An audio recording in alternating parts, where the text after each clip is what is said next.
राज्यात 24 ते 27 मे दरम्यान विविध भागात झालेल्या पावसासंबंधित विविध घटनांमध्ये 21 जणांचा मृत्यू झाला तर 22 प्राण्यांचीही हानी झाली आहे अशी माहिती अहवालाद्वारे देण्यात आली आहे। या काळात 12 नागरिकही जखमी झाल्याची माहिती आहे। 24 ते 25 मे या काळात पुणे, सातारा, सोलापूर, मुंबई शहर आणि उपनगरात अतिवृष्टीची नोंद झाली आहे। मुसळधार पावसामुळे निर्माण होणाऱ्या परिस्थितीला सामोरं जाण्यासाठी प्रशासन सज्ज असून राज्यात विविध जिल्ह्यांमध्ये राष्ट्रीय आपत्ती व्यवस्थापनाच्या म्हणजेच NDRFच्या 18 तुकड्या तैनात केल्या आहेत। यात मुंबई, पालघर, रायगड, ठाणे, रत्नागिरी, सातारा, सांगली, कोल्हापूर, सिंधुदुर्ग, नागपूर आणि पुणे या जिल्ह्यांचा समावेश आहे।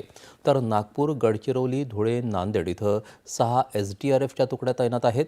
दरम्यान या काळात नागरिकांना पाऊस आणि विजेची सूचना देण्यासाठी संदेशाच्या माध्यमातून एकूण 19,22,00,000 नागरिकांना 52 पूर्वसूचना पाठवण्यात आल्या। हवामान येत्या